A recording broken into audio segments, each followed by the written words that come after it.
నల్లగొండ, వరంగల్, ఖమ్మం జిల్లాల పట్టభద్రుల ఎమ్మెల్సీ ఉప ఎన్నిక ఓట్ల లెక్కింపు కొనసాగుతోంది. 2 రౌండ్లు ముగిసేసరికి కాంగ్రెస్ అభ్యర్థి 14,671 ఓట్ల ఆధిక్యంలో కొనసాగుతూ ఉన్నారు. 2వ స్థానంలో బీఆర్ఎస్, 3వ స్థానంలో బీజేపీ అభ్యర్థి, 4వ స్థానంలో ఇండిపెండెంట్ ఉన్నారు. 2 రౌండ్లలో 1,92,277 ఓట్లు పోలైతే 15,126 ఓట్లు చెల్లుబాటు కాలేదు. 1,77,551 ఓట్లు చెల్లుబాటయ్యాయి.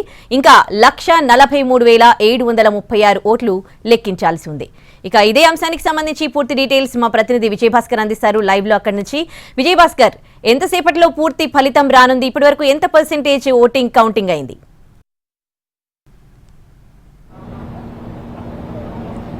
ఉదయశ్రీ గ్రాడ్యుయేట్ ఎమ్మెల్సీ ఉప ఎన్నికలకు సంబంధించి కౌంటింగ్ ప్రక్రియ నిన్న ఉదయం ప్రారంభమైంది. నిన్న సాయంత్రానికి కట్టలు కట్టే ప్రక్రియ పూర్తి కావడంతో ప్రాధాన్యత ఓట్ల లెక్కింపు నిన్న సాయంత్రం ప్రారంభమైంది. ప్రస్తుతం మొదటి ప్రాధాన్యత ఓట్ల లెక్కింపు జరుగుతూ ఉంది. దీనికి సంబంధించి ఇప్పటికే 2 రౌండ్ల కౌంటింగ్ ప్రక్రియ పూర్తయింది. దీనికి సంబంధించి అధికారికంగా కూడా వివరాలు వెల్లడించారు. 3వ రౌండ్ కూడా మరి కాసేపట్లో పూర్తయ్యే అవకాశం ఉంది.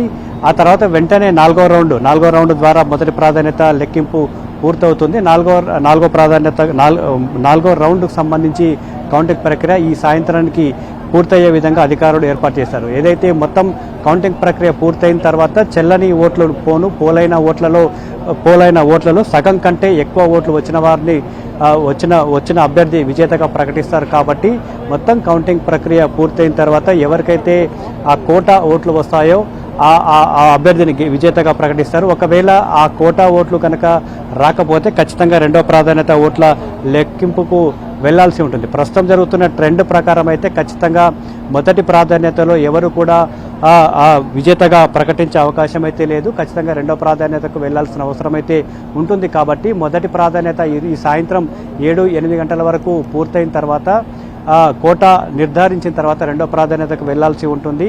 రాత్రి పొద్దుపోయిన తర్వాతనే రెండో ప్రాధాన్యత ఓట్ల లెక్కింపు కూడా అనివార్యమయ్యే పరిస్థితులు అయితే చాలా స్పష్టంగా కనపడతా ఉన్నాయి.